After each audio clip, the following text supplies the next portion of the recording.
코로나19로 인해 강추위 쉼터까지 문을 닫으면서 홀로 어르신들의 겨울나기가 힘든 상황입니다.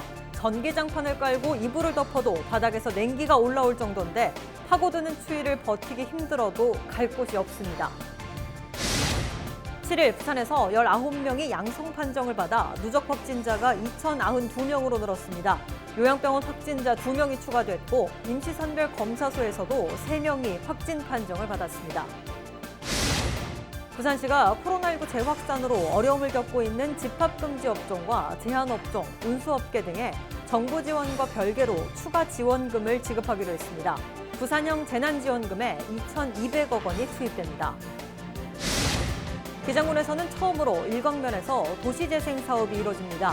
면사무소를 기점으로 구도심과 신도시를 연결하는 스마트 복합 문화공간을 만들 계획인데 화합의 공간이 되기를 바라는 주민들의 기대감도 큽니다. 시청자 여러분 안녕하십니까? 헬로티비 뉴스 부산입니다. 요즘같이 한파가 몰아치면 홀로 사는 어르신들의 어려움이 큽니다. 이맘때 운영되던 강추위 쉼터까지 코로나19 때문에 문을 닫았는데요. 갈 곳 잃은 노인들이 고독하게 겨울을 나고 있습니다. 보도에 김한식 기자입니다. 전기세도 아깝고 난방비도 아깝고 하니까 일부러 불도 안 켜시고 보일러도 안 켜시고 하는 분들이 많으세요. 보통 이제 경로당이 문을 열면 경로당 가서 이제 한나절 지내시고 오시고 하시는데 요즘 그게 안 되니까 어려움이 더 큽니다. 온기라고는 전혀 느껴지지 않는 실내. 수도꼭지는 물론 물통도 꽁꽁 얼어붙었습니다. 70대 어르신이 살고 있는 삼복도로의 한 주택 내부입니다. 방바닥 온도를 재보니 영하 11도를 가리킵니다. 바깥 기온과 크게 다르지 않습니다. 말 그대로 냉골입니다. 전기장판을 깔고 난로까지 켜놓았지만 밀려오는 추위를 막을 수 없습니다. 움직이지 못하게 소리. 추워도 못 잘 수 없지. 이래가 지나면 이가 뭐. 인근의 또 다른 집의 상황도 비슷합니다. 찬바람이 문틈, 창틈을 뚫고 집 안으로 들이치고 바닥에서는 싸늘한 냉기가 올라옵니다. 전기장판을 켜고 두꺼운 옷에 이불까지 두르고 있지만 파고드는 추위를 버티기 힘듭니다. 정부로부터 매월 50여만 원을 지원받지만 방세와 식비 등을 빼면 남는 게 거의 없습니다. 겨울철 10만 원짜리 난방 쿠폰이 나오지만 보일러를 켤 엄두가 나지 않습니다. 겨울이면 꼼짝없이 집안에 갇혀 있어야 합니다. 밖에 너무 추워서 못 나간다 그래. 맨날 그래야지. 날이 따시야 좀 내려가고. 너무 추워서 못 내려가. 그 어느 때보다 혹독한 겨울에 취약계층 나홀로 어르신들의 마음마저 얼어붙고 있습니다. 헬로티비 뉴스 김한식입니다. 7일 부산 지역에서 19명이 양성 판정을 받아 누적 확진자가 2,092명으로 늘었습니다. 주요 감염 사례를 보면 지난달 중순 집단 감염이 발생한 제1나라 요양병원에서 환자 1명이 추가 확진됐고 해뜨락 요양병원에서도 확진자 1명이 나왔습니다. 또 임시선별검사소에서 검사를 받은 3명도 확진됐고 감염 경로가 밝혀지지 않은 확진자는 3명이었습니다. 일일 확진자가 20명 아래로 내려간 것은 지난달 2일 16명 이후 36일 만입니다. 오는 10일까지 임시선별검사소가 단축 운영됩니다. 부산시는 주말까지 한파와 강풍의 영향을 받는다며 임시선별검사소가 야외에 설치돼 있고 바람을 막을 수 있는 구조가 아닌 만큼 운영하는 사람들과 시민들의 안전을 위해 10일까지는 오전 11시부터 오후 3시까지만 임시선별검사소를 운영하기로 결정했습니다. 일선보건소의 선별진료소는 정상 운영됩니다. 코로나19 상황이 장기화되면서 소상공인들의 어려움이 커지고 있습니다. 부산시가 정부의 재난지원금에 더해 부산형 재난지원금을 추가로 지급하기로 했는데요. 누구에게 어떤 방식으로 지원이 되는지 차선영 기자가 취재했습니다. 코로나19 확산세로 소상공인과 자영업자의 보릿고개가 이어지고 있습니다. 1차 확산 이후 안정세를 찾고 지난해 5월 전 국민에게 재난지원금이 지급되면서 지역 경제에도 온풍이 부는 듯했습니다. 실제로 부산 지역 소상공인 매출 현황을 보면 2월 4주에는 매출이 39% 감소했지만 5월 4주에는 오히려 8.9% 상승했습니다. 하지만 2차 유행이 시작된 8월 3주 12.4% 감소세를 보였고 3차 유행으로 지난달에는 32.1%나 매출이 급감했습니다. 부산시는 이런 코로나 상황의 반복과 장기화가 예상되면서 정부의 3차 재난지원금 지급과 연계해 부산형 재난지원금을 추가로 지급하기로 했습니다. 먼저 유흥업소와 실내체육 등 집합 금지 업종에 대해서는 업체당 100만 원, 식당과 카페 등 집합 제한 업종은 50만 원씩 정부 지원금에 더해 추가 지원됩니다. 또 지금까지 정부와 시 지원에서 소외된 사각지대 업종에 대한 지원도 이뤄집니다. 전세버스 기사와 법인 택시 기사에게는 각각 1인당 100만 원, 50만 원을 지급하기로 했습니다. 지난해 큰 타격을 입은 지역 관광사업체 2,300여 곳은 업체별로 50만 원씩 지급하고 지역 문화예술인 2,600명에게 1인당 50만 원씩 생계 지원금을 지급합니다. 소상공인 임차료 부담을 완화하기 위한 금융 지원도 이뤄집니다. 시와 공공기관의 공공재산 임대료 감면 기간은 올해 6월까지 연장하고 자발적으로 임대료로 인한 착한 임대인에게는 건물 재산세 100%를 시와 구군이 지원해 민간의 자발적 참여와 확산을 유도하기로 했습니다. 이와 함께 임차료를 융자한 금액의 대출 이자에 대해서는 집합 금지 업종은 대출 이자 전액, 제한 업종은 0.1%에서 2.1%대의 초저금리 융자를 지원할 계획입니다. 저신용자 보호를 위해 부산 모두론의 지원 대상을 신용등급 9에서 10등급까지 확대하고 100억 원 규모의 상생 협력 정책 자금을 조성합니다. 이번 지원 대책의 총 규모는 총 2,200억 원으로 약 15만 4천 명이 직접적인 수혜 대상이 될 것입니다. 소요 재원은 제9기금과 구군의 재정 분담 등을 통해 마련을 했습니다.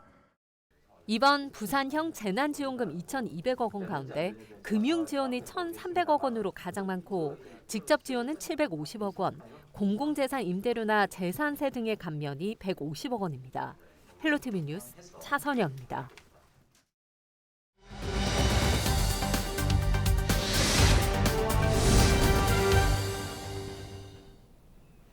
부산방송은 쇠퇴한 구도심에 희망을 불어넣는 도시재생 사업을 조명하기 위한 도시재생 희망을 말하다 기획보도를 이어가고 있습니다. 올해 첫 시간으로 들여다볼 곳은 기장에서 처음 도시재생을 시작한 일광면인데요. 면사무소를 기점으로 구도심과 신도시를 연결하는 도시재생 사업을 추진한다고 합니다. 자세한 소식 장보영 기자가 전해드립니다. 고층 아파트가 즐비한 일광신도시. 지난해 초 입주가 시작되면서 신도시의 모습을 갖춰가고 있습니다. 하지만 도로 건너편은 상황이 딴판입니다. 시간이 멈춰버린 듯 노후된 주택 건물이 즐비하고 좁은 골목을 따라 펼쳐진 어촌의 모습은 그대로입니다. 20년 이상 된 노후 건축물이 전체의 60%를 차지할 정도입니다. 신도시가 들어옴으로써 신도시 쪽으로 많이 치우치다 보니 이 구도시가 많이 지금 죽어 있습니다. 죽어 있고 개발도 너무 지금 좀 미비되어 있는 상태고 그렇습니다. 차이가 너무 많이 나요. 구도심과 신도시의 격차는 이미 시작된 상황. 기장군은 도시재생이라는 카드를 꺼내들었습니다. 기장군은 이곳 일광 면사무소를 구도심과 신도시의 화합 공간으로 탈바꿈할 예정입니다. 새로운 문화 복지 공간을 더해 도시재생의 중심 시설로 만드는 겁니다. 지은 지 33년째 제대로 된 주차 공간도 없는 일광면사무소는 116억 원이 투입돼 지하 1층, 지상 4층 규모의 복합 공간으로 재탄생합니다. 특히 지하에 차량 45대를 댈 수 있는 주차 공간을 만들어 주민 누구나 이용할 수 있도록 하고 행정복지 서비스는 물론 가족 중심의 통합 돌봄 시설과 스마트 문화체육 공간을 조성해 주민들의 활용도를 더욱 높일 예정입니다. 3월 달에 설계 공모를 해서 11월에 착공할 예정입니다. 준공은 2023년 7월을 계획하고 있습니다. 신도시 주민들도 환영하고 있습니다. 근처에 제대로 된 문화시설이 없어 결국 일광면 밖으로 나갈 수밖에 없었기 때문입니다. 교육시설도 있고 아동, 복지 시설도 있고 커뮤니티 공간도 생기고 여러 가지 장점이 상당히 많습니다. 신도시 분들이 그 신청사를 많이 또 찾아오시고 또 지역 발전에도 도움도 되시고. 올해는 일광면의 읍승격 준비도 한창인 상황. 일광의 발전을 꿈꾸며 신구 화합의 중심 공간이 되기를 바라는 주민들의 기대감은 커지고 있습니다. 주민이 휴식 공간과 문화 공간으로서 거듭날 수 있다고 저는 생각합니다. 서로 상생하는 그런 어떤 프로젝트를 서로 만들어서 같이 공존하고 같이 생활할 수 있는 그런 공간을 같이 만들어 가야. 스마트 문화 복합 공간이 될 일광 면사무소. 면민 모두를 아우르는 중심 문화 공간으로 자리 잡을 수 있을지 주목됩니다. 헬로티비 뉴스 장보영입니다.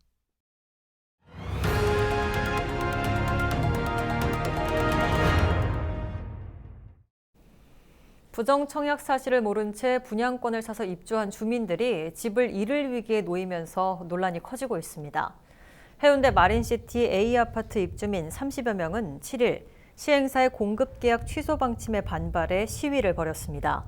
이들은 최초 청약인의 부정청약 사실을 알지 못한 채 높은 프리미엄과 재산세, 취득세 등을 부담하고 적법한 절차로 입주했다고 주장했습니다.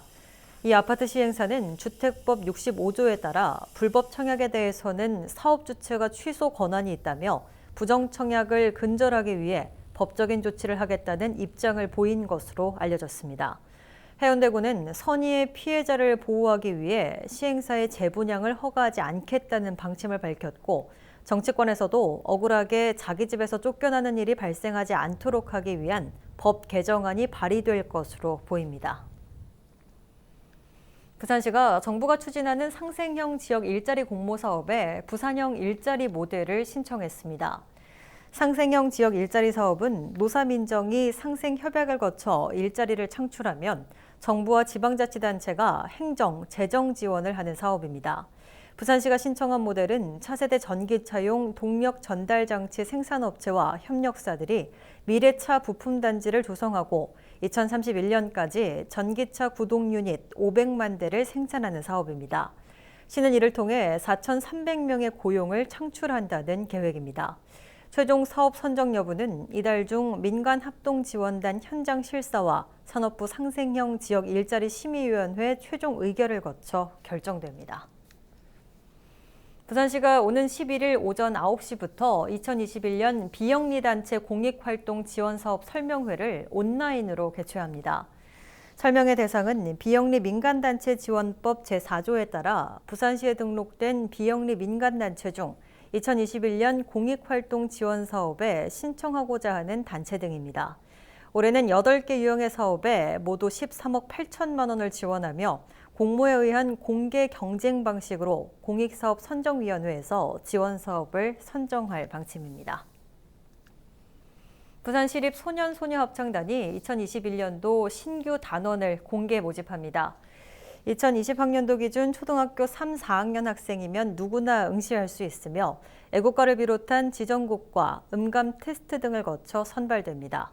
응시 원서는 8일부터 다음 달 10일까지 이메일로 접수하며 자세한 내용은 부산문화회관 홈페이지를 참고하면 됩니다.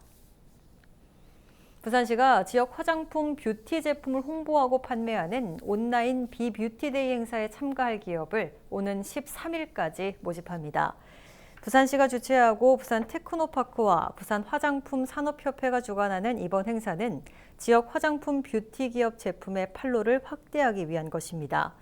당초 현장 개최되던 비뷰티데이 행사는 지난해 코로나19 확산 여파로 처음 온라인으로 전환 개최됐으며 올해도 행사 사이트에서 참여 기업의 홈페이지 연결을 통해 다양한 제품을 할인 판매하는 방식으로 운영됩니다.